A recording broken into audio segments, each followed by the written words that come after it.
La buy box, c'est comme la formule du Coca-Cola. Personne ne sait comment elle est faite. Tu arrives sur un produit, on est plusieurs à le vendre, dont Oxwork. Oxwork est un petit peu plus cher, sauf que Oxwork a un taux de performance en termes de notes de 96%. Tu as quelqu'un qui est moins cher, il a un taux de 80%.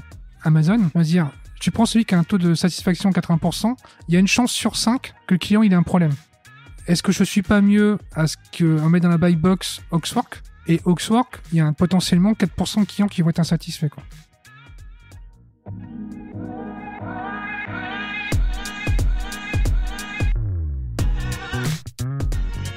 Bonjour, bienvenue dans Le Panier, le premier podcast e-commerce. Mes invités cartonnent et me livrent leurs secrets de réussite et les problèmes qu'ils ont rencontrés pour qu'on puisse, ensemble, apprendre à vendre mieux et plus. Mon engagement ici est simple, avoir une conversation sans filtre et sans faux semblant, et à ce que vous repartiez inspiré des succès, mais également des échecs, de mes invités avec les bons outils et les bons réflexes. Je suis Laurent Kretz, cofondateur de Cosa Vostra, agence digitale qui fait des sites incroyables et des strates de communication et d'acquisition sur mesure. On travaille pour des grands groupes comme pour les startups, en France comme à l'international, que ce soit pour lancer un site, refondre un e-commerce, développer un SaaS sur mesure, poser une strate de contenu ou repenser un business model. Contactez-moi sur lepanier@cosavostra.com ou LinkedIn et je me ferai un plaisir de vous répondre. Bonne écoute!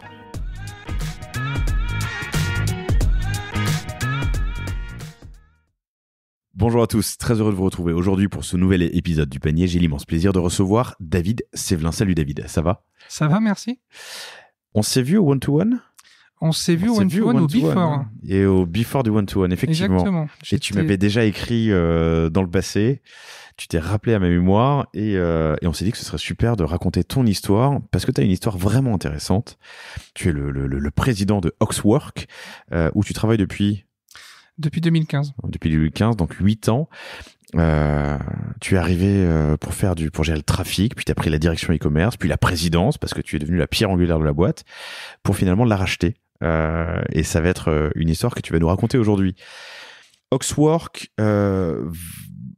votre mission, c'est protéger les travailleurs. Vous êtes un pure player qui vend des vêtements de travail, des chaussures de sécurité et des équipements de protection individuelle. Tu le diras mieux que moi dans un instant.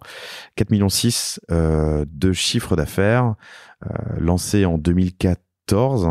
La société a été créée en 2014. La société créée en 2014.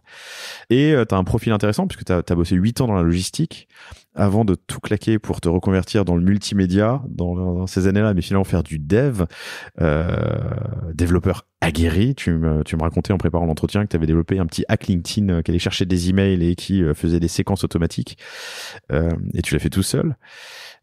Et jusqu'à rentrer dans Oxwork que tu as développé avant de la racheter. Donc pas mal de sujets à voir aujourd'hui. Déjà, c'est un univers que je connais pas du tout, donc tu nous parleras du marché, comment est-ce qu'il est aujourd'hui. On parlera de la genèse, la croissance et puis du rachat d'Oxwork. C'est certainement un sujet qui, chères auditrices, chers auditeurs, peut vous intéresser, j'en suis certain. Vous êtes un tiers d'entre vous à être des fondateurs et 2 tiers à travailler dans l'e-commerce de près ou de loin ou dans le retail, mais en tout cas pas à votre compte. Et puis tu me parleras aussi de l'évolution du modèle puisque vous êtes vous vendez en flux tendu pour des marques mais en faisant tout passer par votre entrepôt pour maîtriser au mieux l'expérience client et tu me raconteras l'évolution de ce modèle. Ça nous fait un beau programme. Bienvenue David. Merci. Un petit mot d'introduction encore. J'ai échangé avec Sébastien Colombier, que vous aviez beaucoup aimé, qui est le patron d'As de Carreau, qui me disait on est dans un petit groupe d'échanges informels d'e-commerçants. Et dans ce groupe, il y a donc Sébastien d'As de Carreau, il y a Maxime, qui était le directeur marketing qui est le directeur marketing de Store Radio, Samuel de Malitry, Mathias de Cuisine Addict, que j'ai reçu il y a pas longtemps, super épisode. Et il me dit, et David, que tu ne connais peut-être pas. Et je lui dis, bah si, justement, on a prévu d'enregistrer. Et il se trouve que toutes ces aventures, elles sont passées dans le panier. C'est des boîtes dont on n'entend pas forcément parler dans les circuits d'information traditionnels. Et ça vous a beaucoup plu à chaque fois, chers auditrices, chers auditeurs. PME, pas forcément parisienne et sous les projecteurs, qui se développent, qui se transforment avec le digital. Et vous avez adoré ces épisodes, donc je suis certain que vous adorez celui-ci. Salut David. Ça va? Ça va. C'est quoi Oxwork? Donc Oxwork, notre mission c'est de protéger les travailleurs. Alors comment on les protège? On se concentre principalement sur l'humain, donc tout ce qui va être équipement que un travailleur va porter. Si vous allez sur oxwork.com, on a une rubrique métier avec 6 univers, quoi. Donc pour faire court, ce que je dis toujours, s'il y a un métier qu'on ne couvre pas, ça m'intéresse de savoir parce que ça veut dire qu'on a une opportunité de s'y trouver ou de sourcer des produits pour protéger les travailleurs, quoi. Voilà. Après, j'avance tout de suite sur la partie apiculteur. Pas une grosse niche chez nous. Ouais, voilà. On n'a pas forcément l'apiculteur, mais on a l'esthéticienne, le BTP, l'agriculture, l'industrie, la logistique. T'as dit l'esthéticienne? Des vêtements d'esthéticienne, oui. De protection ou de... Ah oui, d'accord, la blouse ou le... Oui, la blouse. Okay, compris, oui. Vêtements de travail. Le vêtement, ça peut être un coiffeur. Ah, regarde, quand tu ne connais pas ce marché, quand tu commences à être dedans, dès que tu es dans la rue, tu vas à un beau cocktail, il y a des gens qui te servent des petits fours, etc. Ils ont un uniforme, quoi. Pour nous, c'est aussi un vêtement de travail qui va pas forcément protéger dans le sens où c'est pas un casque, mais c'est un dress code, quoi. C'est un dress code, un uniforme, quoi. Un gros marché? A priori, de chiffres qu'on essaie de récolter, c'est à peu près 1,2 milliard en France. Ok. Et quand je dis 1,2 milliard, c'est complet, quoi. C'est-à-dire entre le offline et le online, quoi. Sur du vêtement de travail ou du vêtement de protection? Oui. Ok. Donc pas les outils. Vraiment le... Non. Okay. C'est pas le marché de l'outillage. C'est vraiment que ça, quoi. Ouais. Ok. Et qui sont les acteurs de ce marché? 1,2 milliard, c'est gros? Pour moi, un des leaders, d'après les chiffres qu'ils m'ont annoncé, c'est le groupe RG Safety, qui fait à peu près 400 millions par an, quoi. Enfin, sur la France?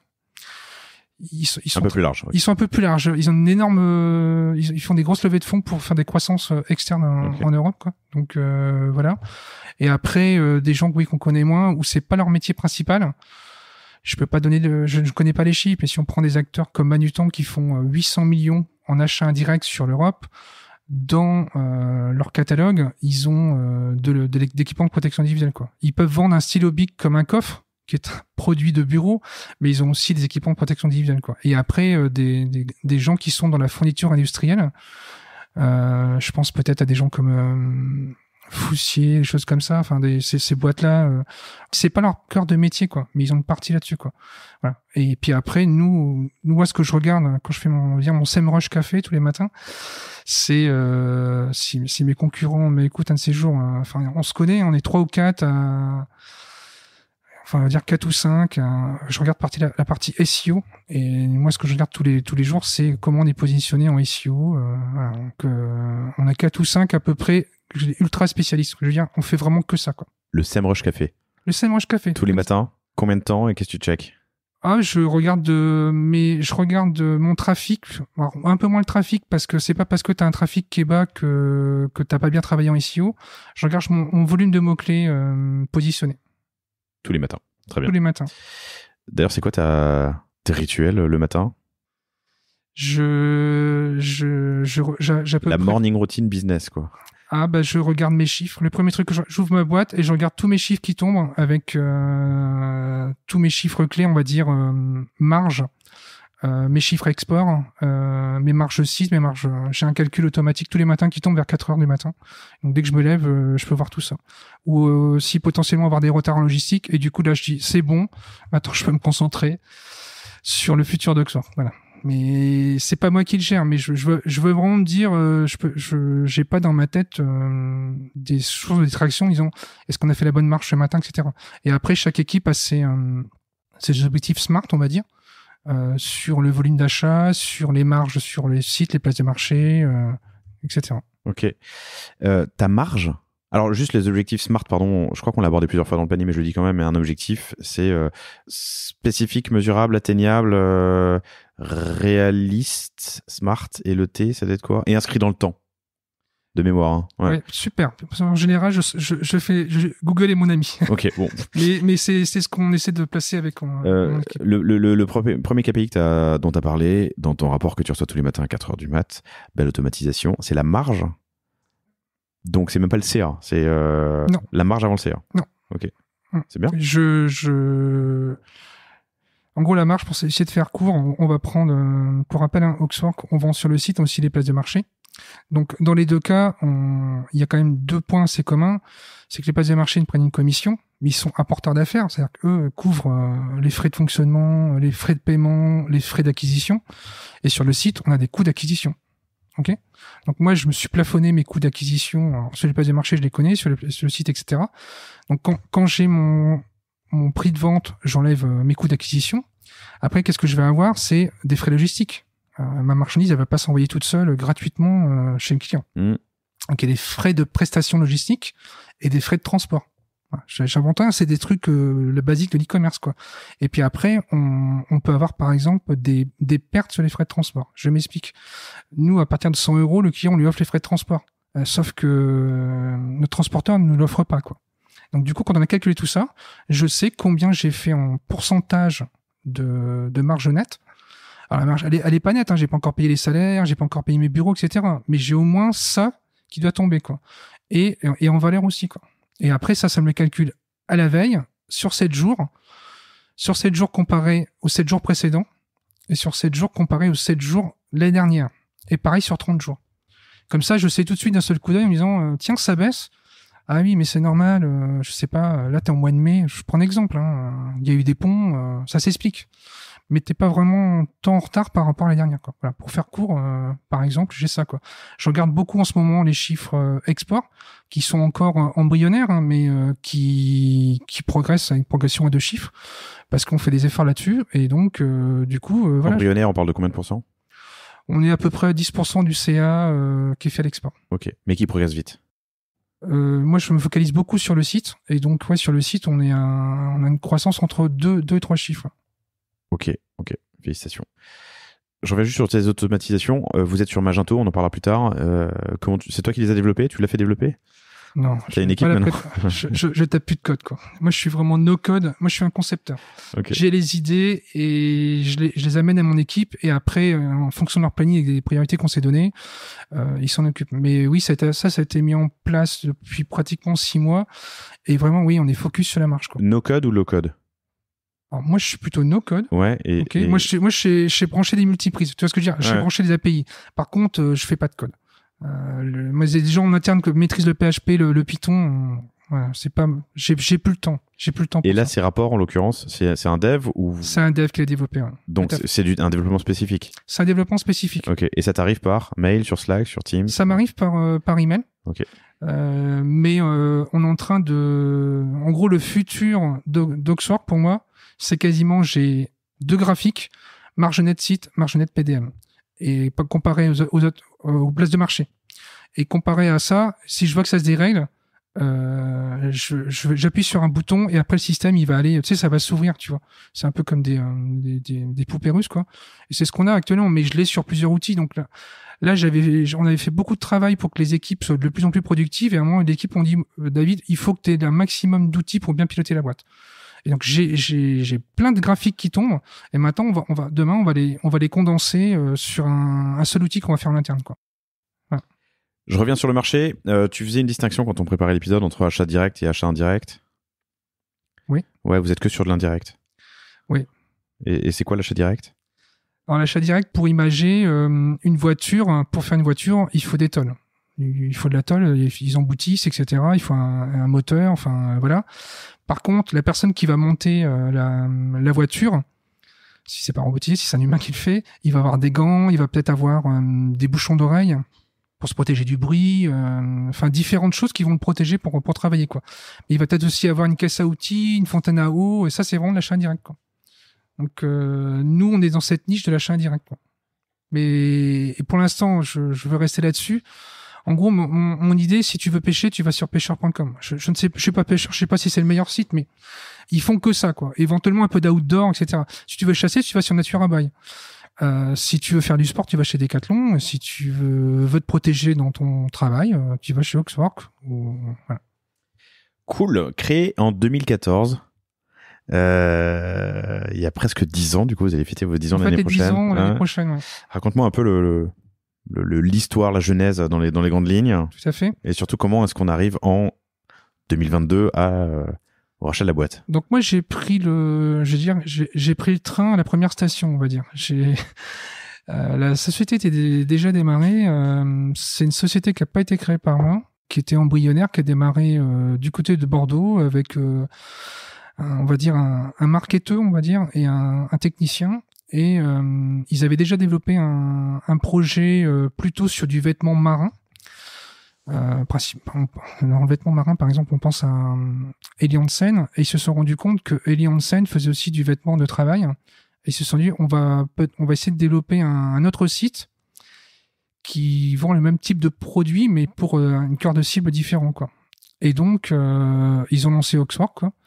Donc, Oxwork, ils ont cherché un nom le plus court possible, ce qui est, voilà, en dessous de 11 lettres, maintenant, c'est un peu compliqué. 2014 Oxwork, c'est bien d'avoir trouvé ça, ouais. Voilà, qui veut dire quoi, d'ailleurs? Donc, le Ox, c'est bœuf, c'est pour ça qu'on le retrouve sur le logo, et work pour workwear. Ok, sachant que là on n'est pas limité. Là je te dis workwear aujourd'hui, demain on peut faire du work travail, tout l'environnement de travail. Voilà. Pour l'instant, j'ai dit tout à l'heure, je m'éparpille pas. On est sur le workwear qui considère le vêtement de travail. Donc on est plus orienté textile, quoi. Ok. Lancement. Donc lancement, j'avais oublié effectivement. Donc il lance cette société en parallèle de leur société principale, Oxwork. Et au bout d'1 an, la société a relativement bien démarré, mais une des personnes, un des deux fondateurs, a un souci perso, sa femme est souffrante, et donc il est obligé de se dire je dois revoir la voilure, et je suis obligé de me séparer de cette société, quoi. Et donc en parallèle de ça, donc moi je suis pas forcément au courant, mais un business angel entend parler de ce projet, il est séduit par le nom de la marque.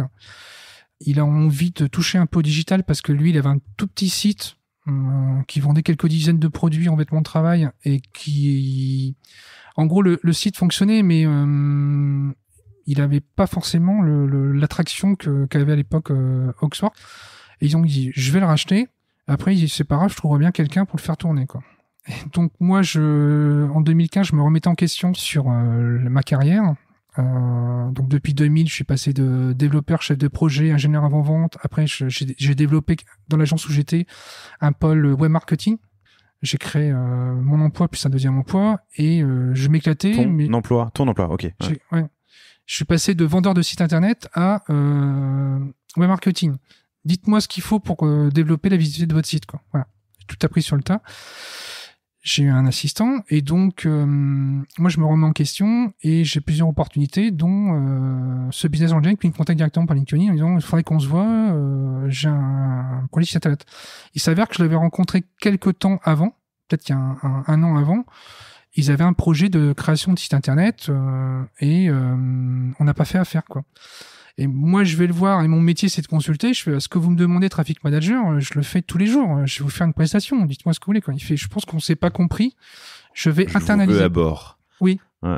Et là, du coup, j'avais quand même certaines prétentions. Il me fait un deal avec un système fixe et variable. Je me dis, bon, on va se lancer. Je me lance. Les premières semaines, je souffre. Parce que je pensais faire du web marketing. Enfin, le deal, c'était vraiment, t'inquiète pas, tu fais le trafic, nous on s'occupe du reste. Logistique, tout ce qui est connexe, quoi. Quand les commandes sont là, on va les livrer, etc.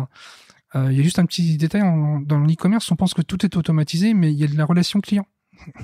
Voire des devis, quoi.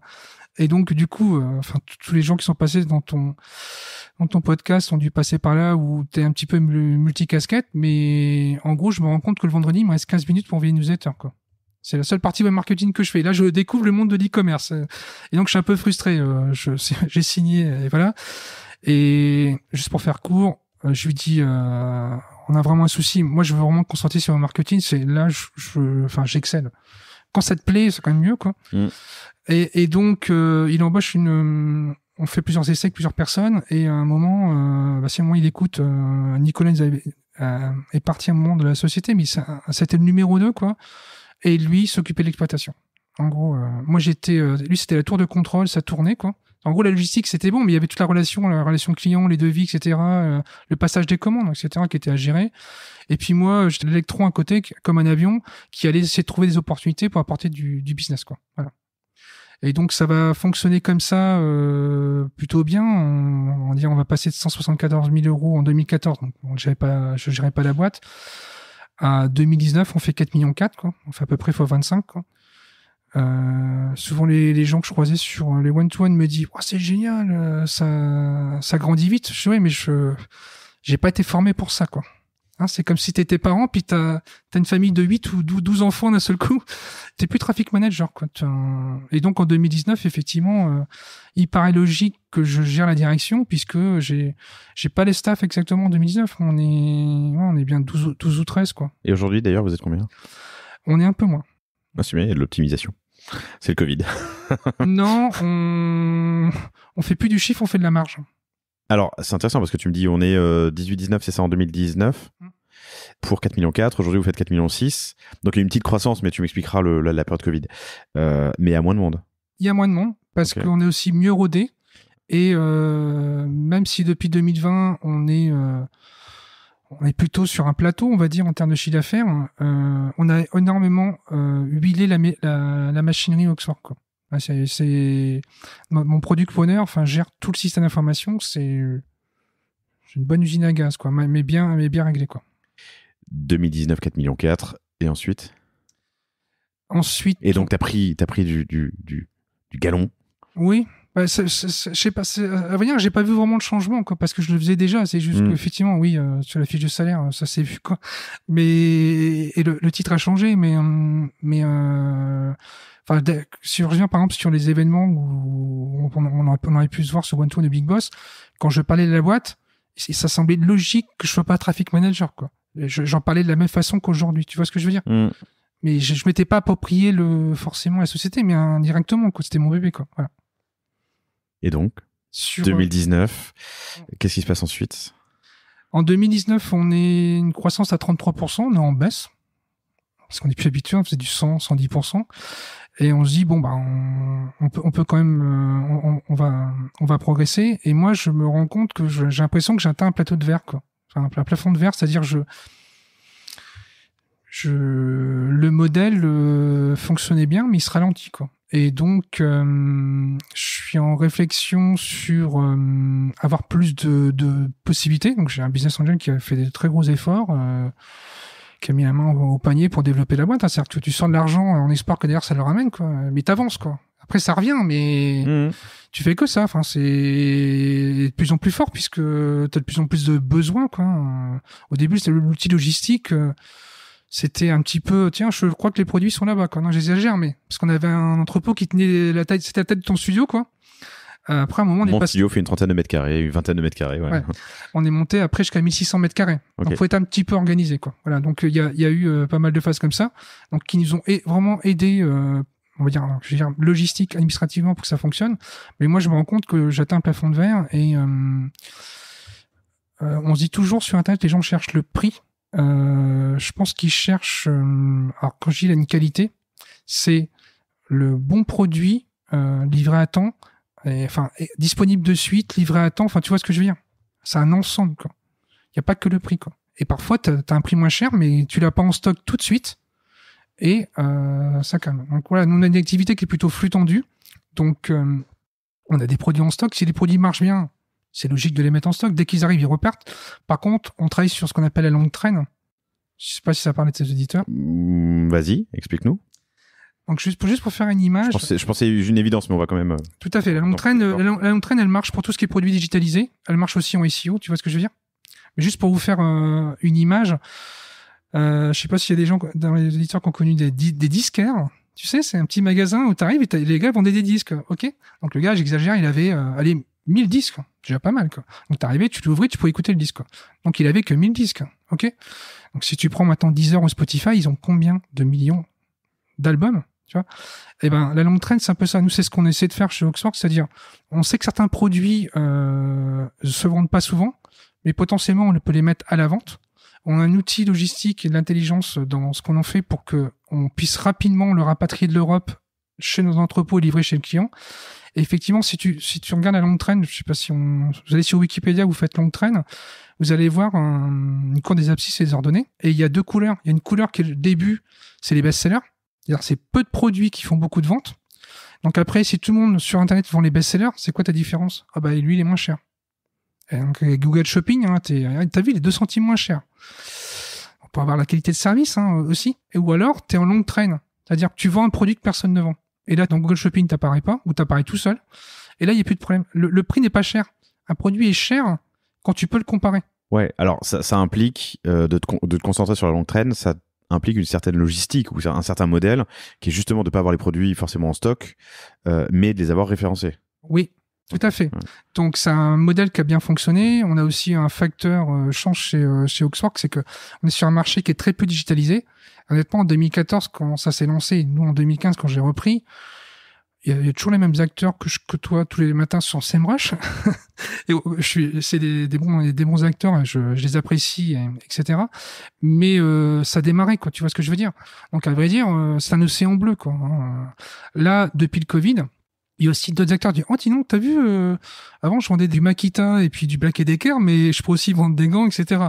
Donc, ils se sont dit, on va diversifier, quoi. Donc, on a un peu plus d'acteurs, pas spécialistes, mais des gens qui se sont mis en place. Et puis, je dirais qu'avant février 2020, les masques FFP2, je pense que tu savais même pas que ça existait. Comment ça s'appelait? Je n'ai jamais entendu parler avant le 17 mars 2020, évidemment. Et donc, tout le monde s'est mis au masque, et donc, du coup, ils ont découvert le pays. Donc, nous, chez Oxwork, c'est pas forcément ce qu'on vend le plus, c'est ce qu'on met en avant. C'est moche, mais ça a une vraie fonction de protection. Donc, les masques, les bouchons d'oreille. Il y avait aussi les lunettes, hein. Les lunettes faisaient partie des outils de protection parce qu'il fallait pas qu'on ait une goutte de Covid dans les yeux. Enfin bref, les combinaisons de protection, etc. Donc le marché, c'est un peu plus tendu en 2020. Des nouveaux acteurs sont arrivés. Et moi, honnêtement, je vois depuis 2020, c'est l'instantanéité, quoi. C'est je le veux tout de suite. Et là, du coup, quand t'as 50 000 références, ça change pas aujourd'hui. Hein. J'ai pas le projet d'avoir 50 000 en stock, ouais. Non, c'est pas le projet. Ouais. C'est de mettre de l'intelligence là-dedans pour me dire, je suis toujours en disponibilité immédiate sur ce que le client attend, quoi.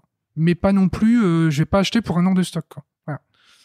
Mais pour revenir à notre histoire, comment est-ce qu'on passe de DG fin 2019, disons, à président de ta boîte 2 ans, 3 ans plus tard? Alors, en 2000, on passe le Covid au mieux.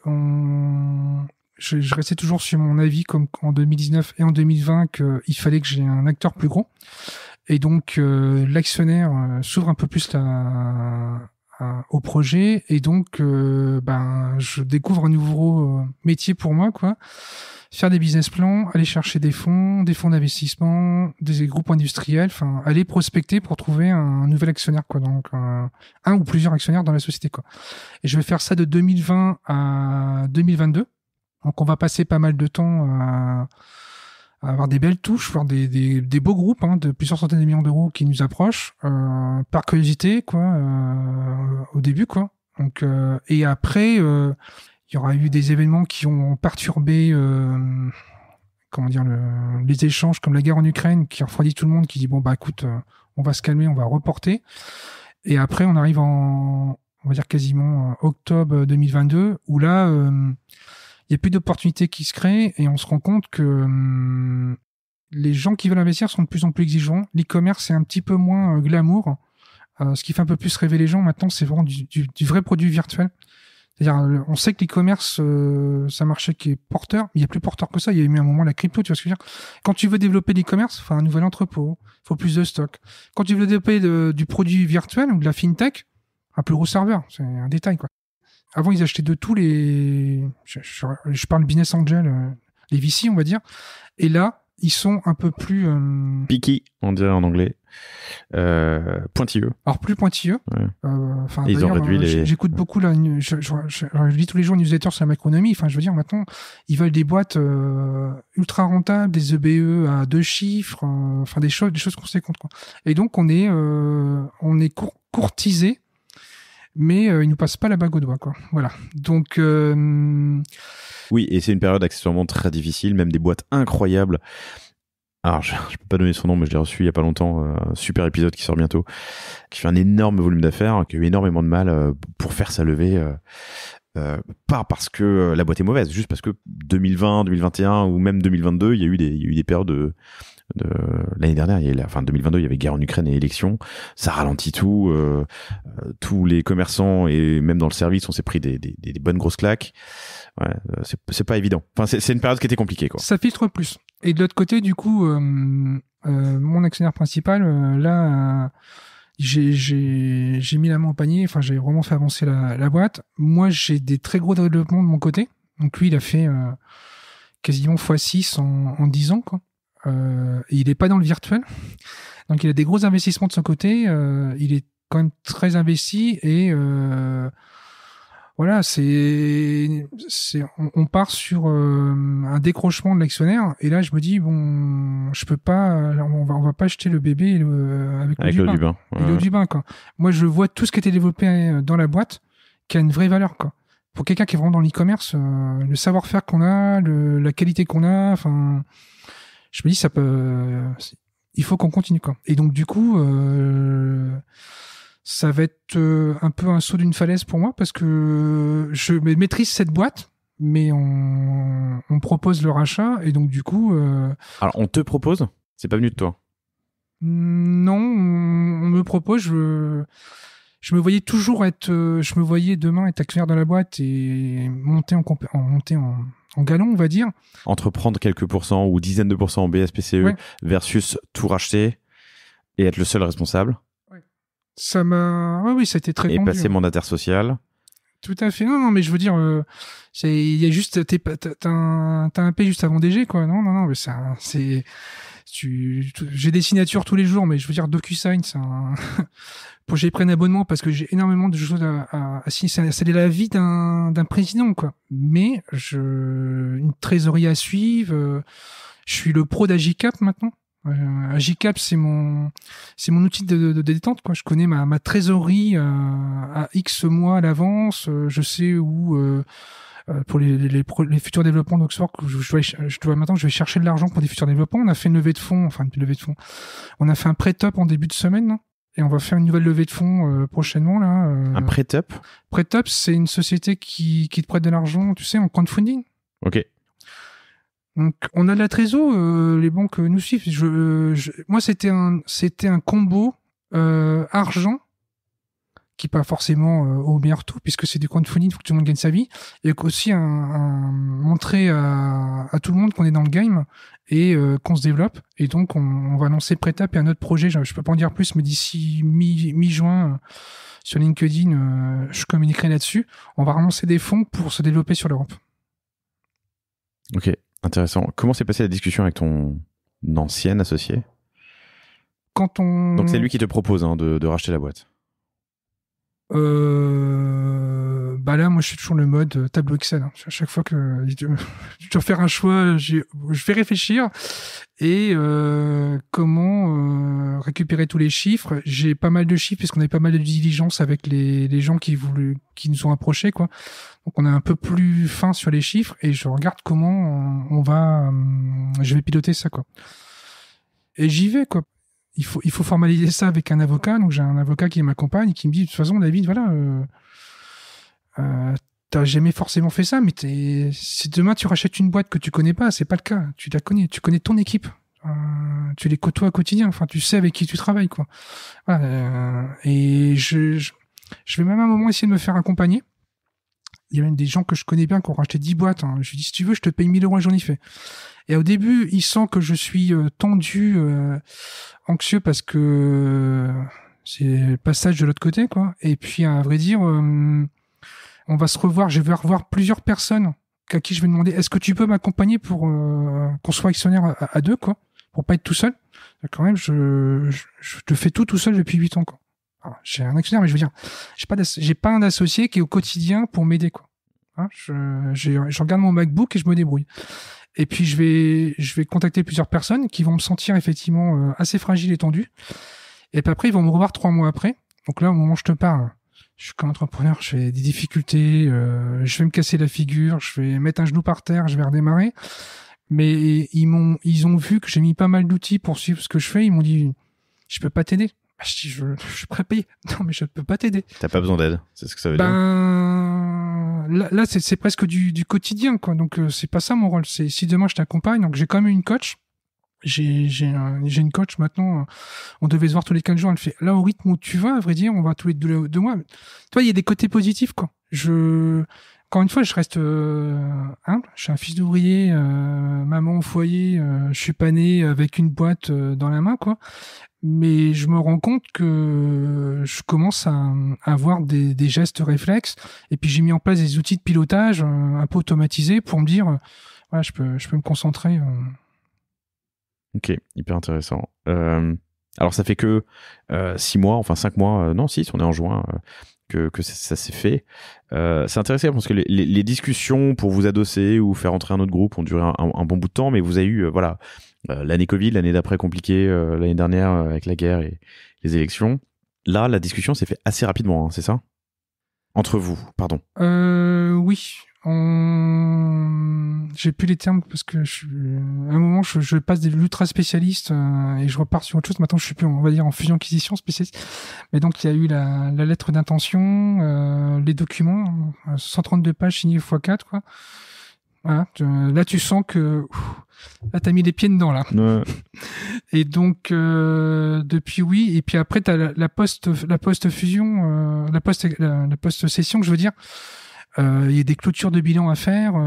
Chacun doit finaliser ses. Mais là, ça fait pas mal de semaines et mois, quoi, que je suis vraiment dans le bain, quoi. Ouais. Formidable. À qui tu vends? Alors quand je dis on protège les travailleurs, on va dire on protège tous les gens qui travaillent dans le manuel. Tu vois, la cible c'est pas les coiffeurs, mais t'as des coiffeurs, ils ont un dress code, ils ont des vêtements. Et donc, on a essayé, au début, on cherchait pas, ça venait tout seul. Non, mais voilà, on s'est diversifié aussi en vendant sur les places de marché, parce que moi, au début, j'avais pas trop de budget, et on faisait tout en bootstrap, hein. C'est-à-dire, il y avait un outil freemium qui existait sur le marché, je fais, on va commencer par la version gratuite, et puis si ça marche, au début, j'étais plutôt salarié et pas forcément décideur. Et j'irais voir mon actionnaire en disant maintenant ça marche, je prouve que ça marche. Maintenant, il faudrait la version payante et on va mettre plus de billes, quoi. Et moi, sur les places de marché, ce que j'ai toujours vu au démarrage, c'est que c'est quasi instantané. En gros, quand tu plugs, on est avec ShoppingFeed. Il y en a 2 sur le marché, Lingo et ShoppingFeed. Quand tu arrives à plugger, t'envoies ton catalogue dessus, ça récupère les commandes. On dépose même maintenant les factures chez Manomono dans l'espace client. Enfin bref. C'est ultra complet, les numéros de suivi, etc. Donc c'est automatisé, c'est scalable. 2, si tu vends pas, bon, au pire tu payes l'abonnement à 39 ou 100 euros par mois, quoi. Mais on parle pas non plus de. Non, le risque est pas énorme. C'est pas comme si tiens, je veux m'installer à Berlin, je vais mettre un magasin pour vendre des EPI. Tu vois ce que je veux dire? Un peu plus complet. Donc du coup, on a commencé là-dessus. Et puis moi, j'ai pas la prétention d'être un dieu en SEO, mais ma force c'était le SEA et le SEO. Et donc du coup, le SEO, c'est juste que là, par exemple, on a fait encore des gros efforts l'année dernière, en fin d'année dernière, on commence à payer les fruits là. C'est très très long, quoi. Et c'est pas genre un quart d'heure par semaine, quoi. Et donc une place de marché, moi je me suis dit, je vais vite avoir du flux complémentaire, et il faut que je sache que ils vont me prendre en moyenne 15%, quoi. Quelle est la part de ta distrie en place de marché? Alors, il y a un moment, on a eu... c'est pour ça que là, on va peut-être... on va réduire en chiffre d'affaires parce qu'on recentre la société sur le site, quoi. Sur le site et les sites qui vont arriver, quoi. Mais à un moment, on était à 60-40 et maintenant, c'est l'inverse, quoi. Avant, on avait plus de places de marché que de sites. Et maintenant, on a plus de sites que de places de marché. Ok, 60 sites et 40 places de marché, c'est ça? En pourcentage, ouais. Ouais. En gros, je fais une guerre au GAFA. Je dis ça, tu comprennes bien. Quand on était au one-to-one, je discutais avec quelqu'un à table qui ne vend que sur Amazon. Et puis un petit peu que son site, et il paye un max à Google. Il fait de toute façon, dans 10 ans, on ne pourra plus que passer par les GAFA pour vendre. Et moi, je suis peut-être un Don Quichotte, mais moi, je le dis, c'est pas possible. C'est pas possible. Il faut que ça soit un complément de revenu. Mais, par exemple, je regardais mes chiffres ce matin, là, on est à 52% de trafic sur le site en organique. Combien ? 52%. 52% organique. Oui. Oui, mais c'est un travail de 8 ans sur un domaine que tu connais bien, le SEO. Enfin, oui, ouais. C'est beau. Mais en gros, c'est ce que j'essaie d'expliquer à mon équipe. Enfin, quand je me lève le matin, il y a le Samurai Café, mais je suis en mode capital maintenant. C'est-à-dire que quand je dis capital, c'est capital de la boîte, faire fructifier le capital de la boîte. Quand on fait du temps SEO, c'est du capital. Quand tu veux, c'est long, tu veux faire un mur de briques, il faut poser une brique par une brique. Mais tous les jours, on fait des actions techniques, popularité ou sémantique sur le SEO. Il y a les 3 piliers, c'est toujours les mêmes. Et ils se cumulent. Demain, j'arrête Google AdWords, fini. Tu vois, quelqu'un va sur une place de marché, à chaque fois qu'il passe, c'est la gare de péage. Bonjour, je vous prends 15%. Bonjour, je vous prends 15%. J'aime bien acheter chez Oxwork sur Amazon. Bah, venez chez nous, quoi. Moi, quand il vient chez moi, on n'a pas la notoriété de d'autres marques. Ils viennent pas pour notre marque. Ils nous ont découvert par du SEO, du SIA. Mais quand il vient, il m'a payé un coup d'acquisition. Quand il revient, parce qu'il est content et satisfait, 0 €, quoi. Tu vois? Donc là, vraiment, le leitmotiv chez nous, c'est demain, si je peux me séparer de Google AdWords, j'en serais content, quoi. J'entends ce que tu dis. Ce que me disent pas mal de e-commerçants, certains e-commerçants que je reçois sur le panier, c'est que la prise de tête est minime. Tu vois, ils me disent, au final, effectivement, je fais plus de marge sur mon site, mais je fais peut-être plus de volume ailleurs. Et puis, all in all, entre les développements, l'hébergement, j'en sais rien, les 15% que me prend Amazon, ça me va complètement et je gagne autant. Ma marge nette à la fin est la même que quand je vends en direct. Alors, j'ai toujours eu cette stratégie depuis le début, parce qu'à un moment... Cette stratégie, quelle stratégie ?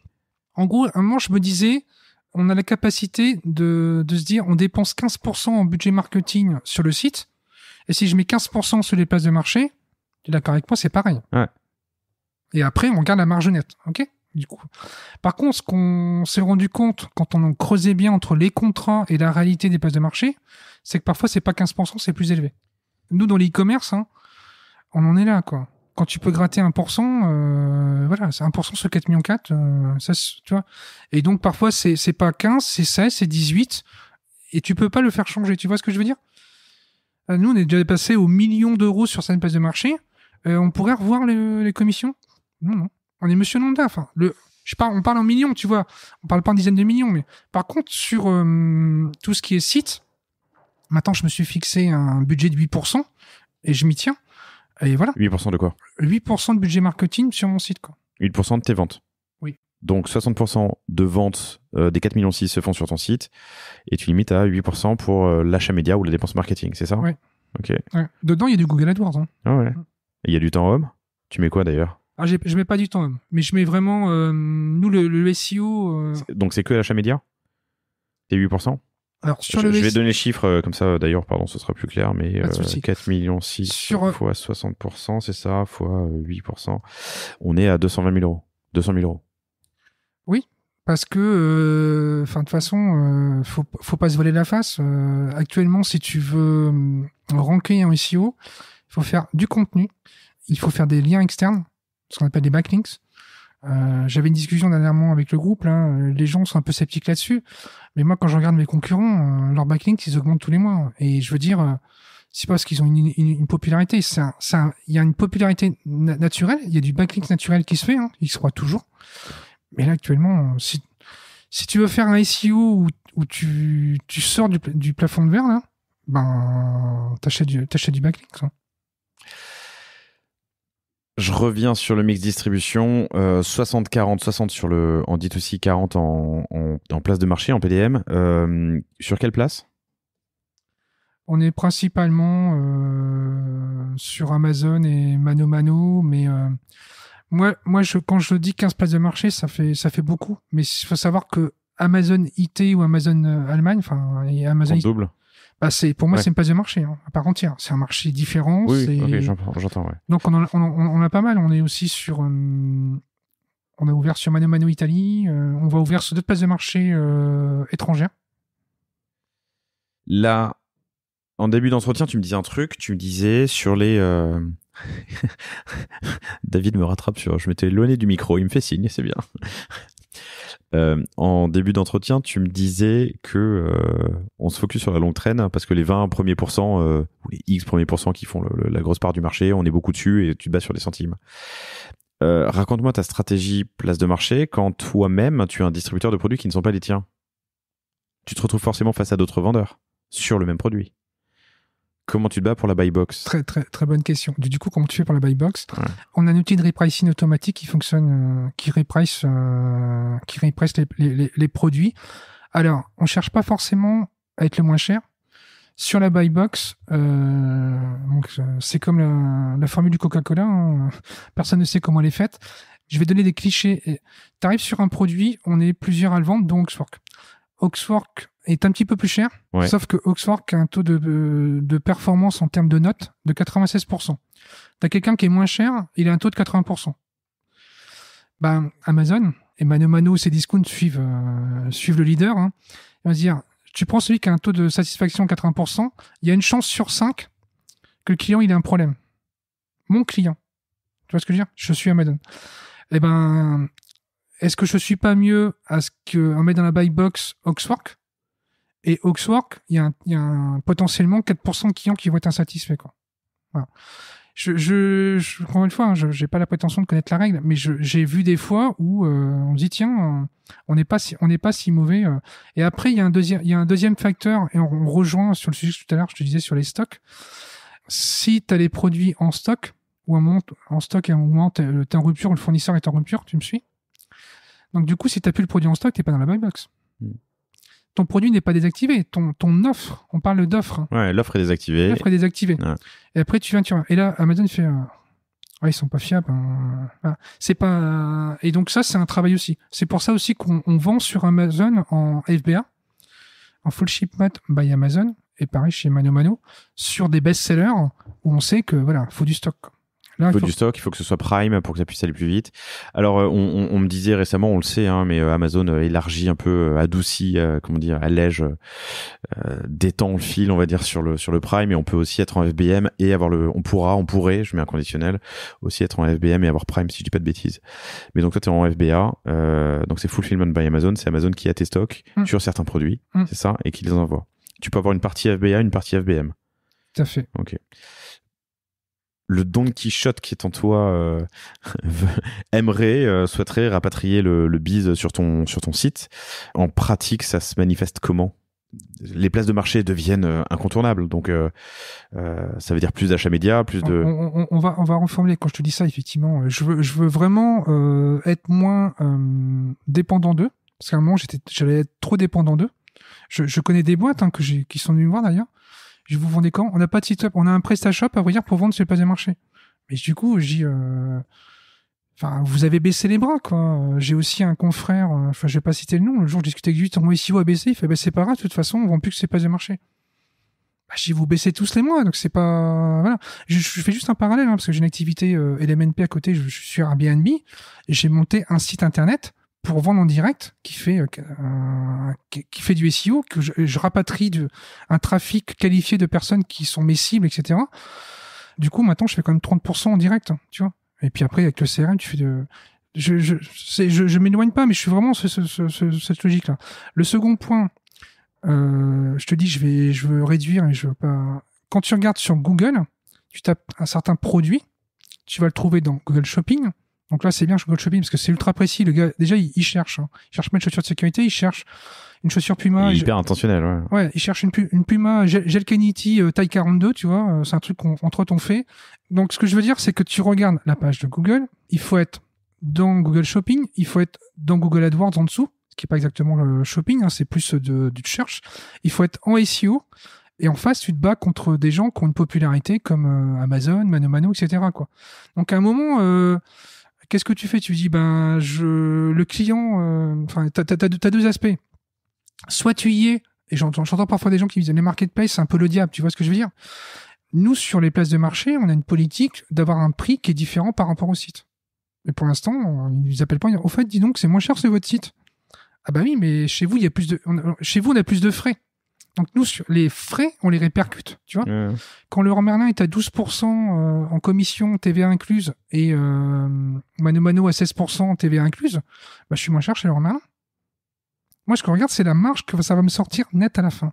Donc, je suis focalisé là-dessus. Et sur le site, comme j'ai 8% de commission, on va dire, eh ben, je suis plus compétitif. Et donc, du coup, je sais que moi, même à titre perso, hein, pour mon activité, des activités à côté, quand je dois bricoler, bah, je vais chez Leroy Merlin ou Amazon. C'est quasiment 2 comptes. Quand j'envoie les factures au comptable, c'est pratique parce que j'ai pas fait tous les sites où est-ce que j'ai eu ce truc-là. C'est assez pratique, tu vois.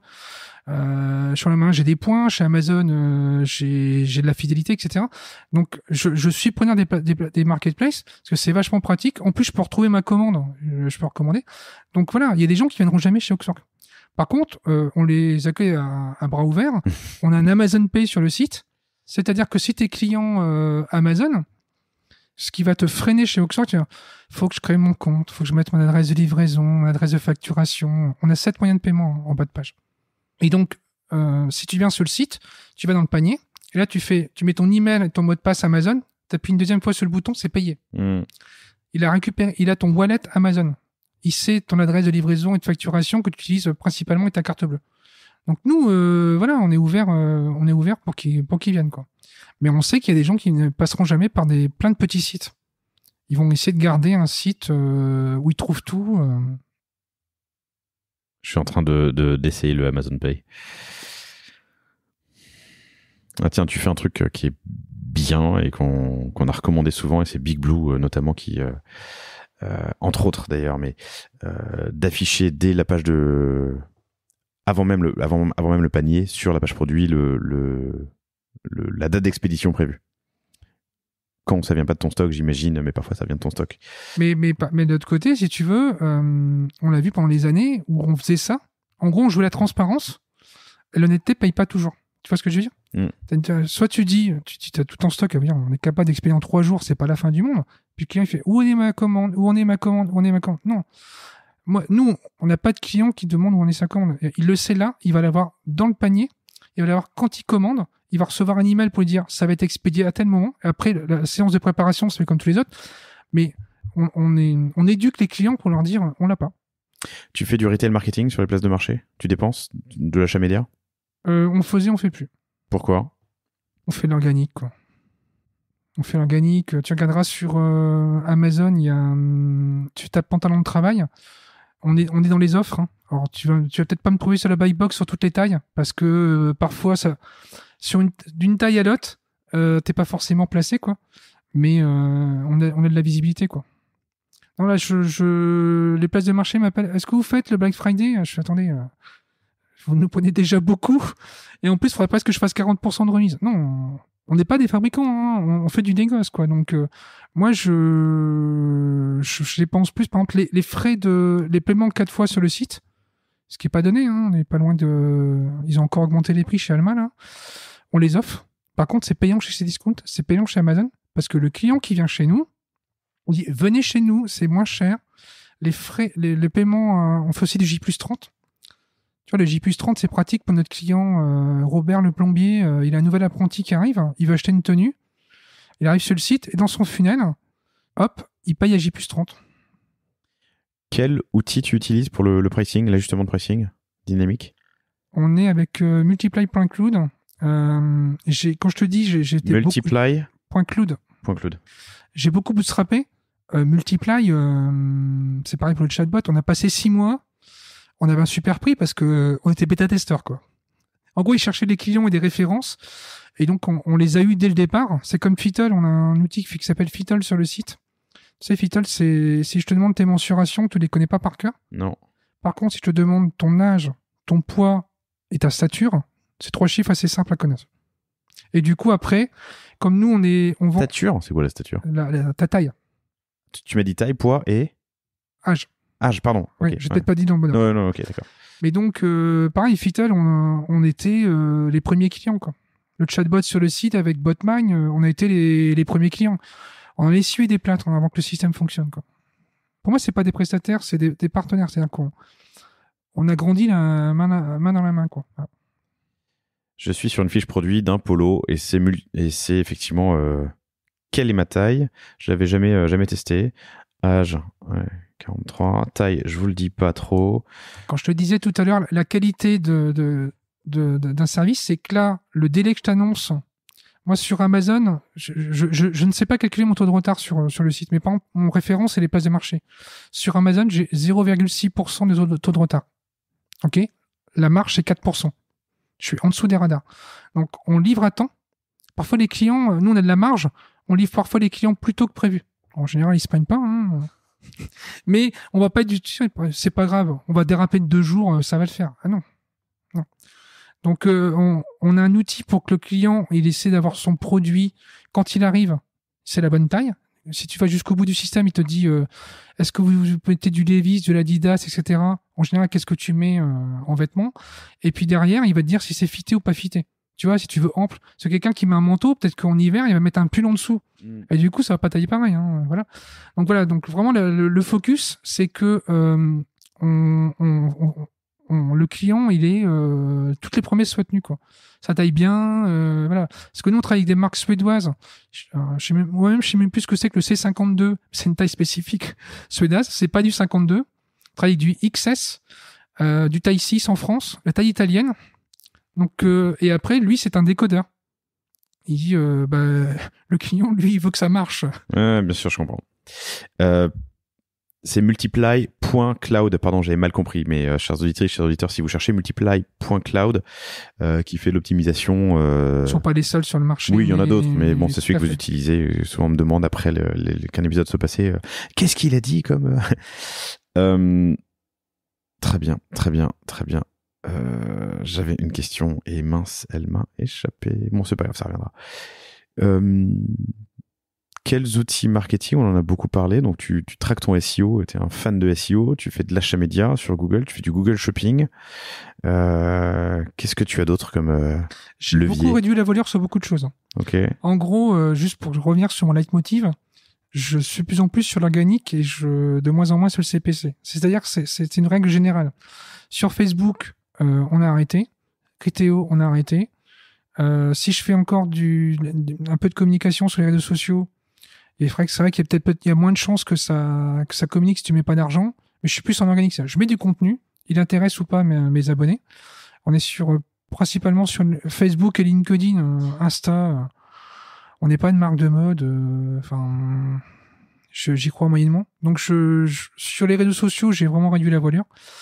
Et je suis vraiment, de moins en moins CPC, quoi. Donc, pas de CPC sur les places de marché.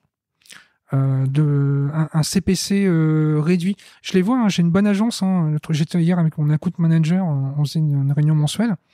Tu vois que je suis à un certain niveau, ça marche super bien. Des ROI de 6, quoi. Je te dis, allez, on va augmenter 10 à 20%. Je suis à ROI de 5, 3. Et moi, je fais le CMrush Café, mais je fais aussi le ROS tous les matins. Et là, il le sait, il va se prendre un scud, quoi. Tu vois, il y a une limite où, à vrai dire, tu gagnes pas plus. À vrai dire, on lui envoie sur les 50 000 références, on n'enchérit pas sur tout. Avec notre data scientist, on a une possibilité maintenant d'exporter qu'est-ce qui se vend le mieux chez Oxford, tout confondu. Peu importe où c'est. Et donc après, on lui dit, voilà, tu te focuses là-dessus, quoi. Et donc, quel autre levier? L'email? Oui. Donc, l'email, actuellement, je suis satisfait et pas satisfait. C'est-à-dire que moi, je suis vraiment automatisation à outrance et scalabilité. Quand on est passé sur Magento 2, on avait un outil avant, je sais pas ce qu'ils donnent maintenant, ça s'appelait Shopimine. On faisait pas mal de choses, mais ils ont tous vendu du rêve, hein, tous les plugins. Ne vous inquiétez pas, Magento 2, on a le plugin, il est déjà là, il fonctionne. Bon, la réalité, quand on a déployé Magento 2, certains plugins ne fonctionnaient pas. Donc, on était obligé de quitter Shopimine. On est passé chez CarsGuru, qui d'un seul coup avait un plugin.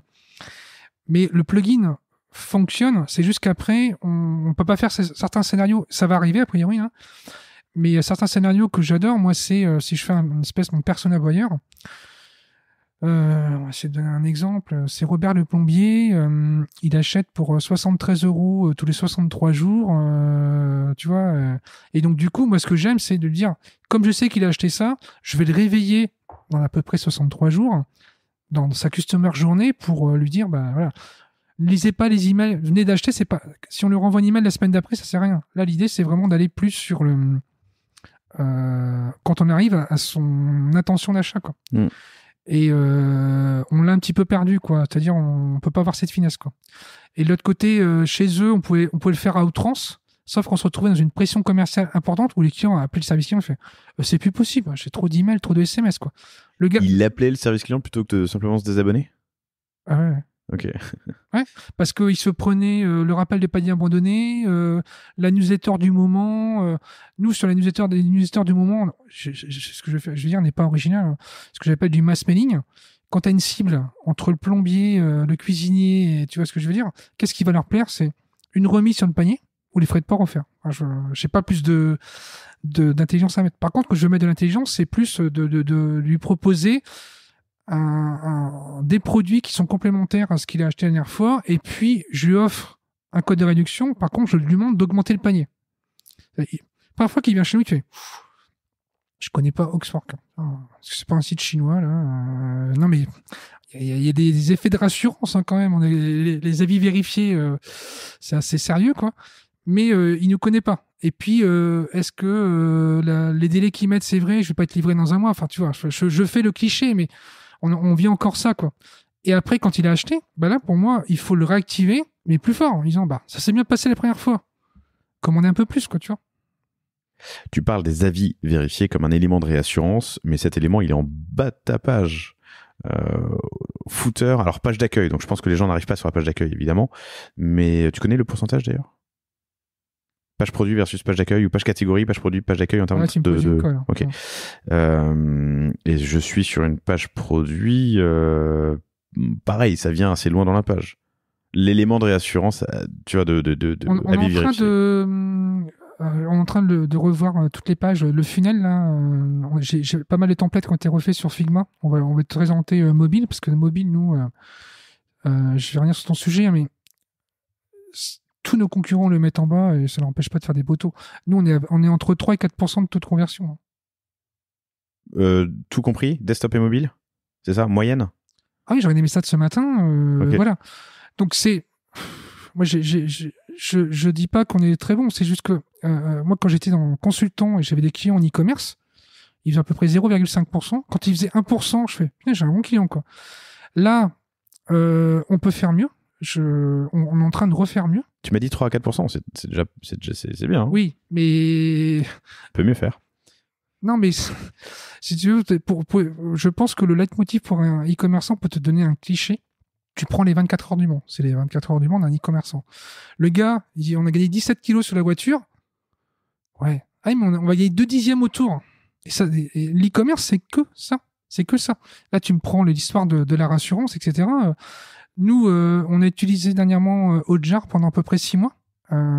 J'ai une personne en X-Design qui travaille dessus, qui a préparé tous les templates, hein, tu vois ce que je veux dire, sur Figma.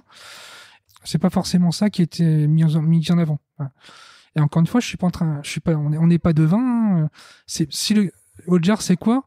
Il faut que les gens scrollent. S'ils scrollent pas jusqu'au moment où ils l'ont pas vu, peut-être qu'on l'affiche, regarde, ils l'ont pas vu, t'as peut-être raison. Je peux pas dire. Mais par contre, il y a d'autres choses où on a fait vraiment, on a taillé une dent, c'est épuré, quoi. Épuré, parce que quand t'es en mobile, hein, ta page, elle fait 2 km. Hein.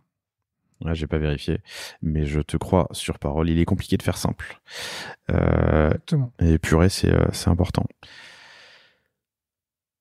Ok. Magento 2, tu m'as dit? Magento 2.4 bientôt. Ouais. Ok. Et vous restez sur Magento et vous êtes heureux sur Magento? Oui, pourquoi on est sur Magento? Parce que quand on a racheté la boîte, on était sur Magento. On a continué là-dessus. En gros, effectivement, dès le départ, on se traînait, on va dire, un outil qui est très bon pour l'international, mais on faisait pas d'international. C'est ballot, hein. T'as un 4x4, tu peux être dans les champs avec, mais tu vas qu'en ville avec. Donc, à vrai dire, c'est lourd. On revient sur l'histoire des 24 heures du Mans. Tu fais 24 heures du Mans avec un camion, quand j'exagère, mais. Et là, maintenant, les gens pourront aller voir sur oxfork.eu. On a déployé à l'international. Et à vrai dire, mon product owner me dit, c'est cool, quoi. C'est-à-dire que Magento est vraiment fait. Ah oui, pardon. Est vraiment fait pour l'international, quoi. Mais voilà, si j'avais à choisir, j'ai plus suffisamment de feedback sur le PrestaShop, parce que moi, je l'ai connu en agence jusqu'en 2015. Et après, en 2014-2015, tu connaissais Shopify Plus? On est d'accord? C'est ce que je veux dire. Pour moi, les 3 acteurs actuellement, c'est ça, quoi. Si t'as vraiment, c'est-à-dire WooCommerce, c'est pour vendre 10 produits, quoi. T'as 50 000 références. Avec nous, des moments, on sait... T'as 50 000 refs ? Oui. 8 tailles bicouleurs. Le gars, il dit, allez, on va faire 8 tailles bicouleurs. 64 déclinaisons. Voilà. Donc, c'est pas simple à gérer, quoi. Donc, c'est lourd, mais ça tient. Et après, je suis pas en train de dire, PrestaShop, peut-être que c'était aussi adapté, quoi.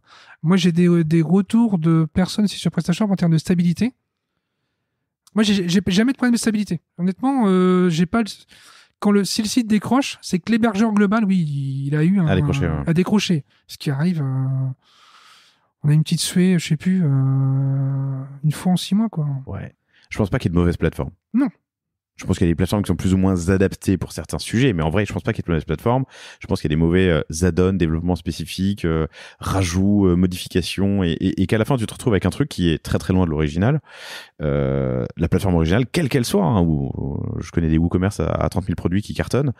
Je connais des WooCommerce à 10 produits qui sont incroyablement lents et buggés parce que en fait, on a rajouté autre chose. Donc, je pense que c'est aussi là, et le sujet... Et on en parle souvent à nos clients, hein, qui viennent nous voir en disant je suis sur telle plateforme, j'en peux plus, il faut que ça change. Je sais pas, ça fait combien de temps ? 6 ans ? Ok, quelle est la dette technique ? Quelle est la part de spécifique versus la part d'original ? Bah voilà, c'est tout. C'est une bonne plateforme à la base, mais tu te prends 6 ans de patch, d'update, de modification, de spécification, de spécifique, et boum, t'arrives avec un truc qui est... Non, mais par contre, pour être transparent, parce que j'ai un concurrent, j'ai passé beaucoup de temps en benchmark l'année dernière au niveau techno SEO. Est-ce qu'il est sur Magento ou PrestaShop pour comparer ? On sent que sur PrestaShop, ils partent déjà... Ils partaient d'une voiture, ils ont levé les sièges arrière de la voiture, tu vois, elle est déjà bien allégée, quoi. Magento, tu fais... C'est déjà lourd, quoi. En SEO ? Ouais, ça impacte, parce que la web perf. Attends. La web perf, si tu veux, si on revient sur les SEO... Non, mais juste pour comprendre ta métaphore, tu dis PrestaShop est mieux équipé SEO, par exemple, que Magento, c'est ça ? Va moins impacter la web perf. Pour moi, PrestaShop, il va être plus rapide que Magento. Donc une meilleure web perf et donc un meilleur SEO. Ah bah oui. On rappelle le postulat de Google, hein, c'est trouver la formation le plus rapidement possible, voire acheter le plus rapidement possible. Voilà. Donc nous, sur notre site, souvent les agences SEO, ils nous envoient le truc, on a fait un Google PageSpeed, vous n'êtes pas optimum. On y travaille, on a travaillé énormément sur le cache, etc. On n'est pas parfait. Mais là, je vois mon SEO monte. Le cache, C-A-C-H-E, c'est comment mettre une partie du site en statique pour qu'elle charge plus vite. Voilà. C'est pas le cache C-A-S-H. Vous le saviez toutes et tous, évidemment, mais dans le doute.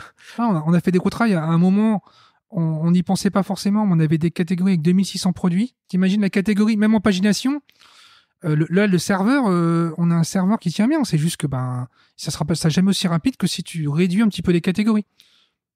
Plein de choses qui ont été faites sur, tu sais, la pagination. On a fait des tests de pagination dans des catégories en disant, est-ce qu'on fait par tous les 22, tous les 33, tous les 44 ? Et on faisait des tests de rapidité. Et ça, c'est énorme parce que c'est le quick win, tu sais. Tu testes et quand ça marche, ça fait sur tout le site. Hein. Et là, tu essayes, tu balances, tu regardes les perfs sont un petit peu mieux et tu vois ton petit SEO, il refait un petit coup de regain, quoi, tu vois. Enfin, voilà.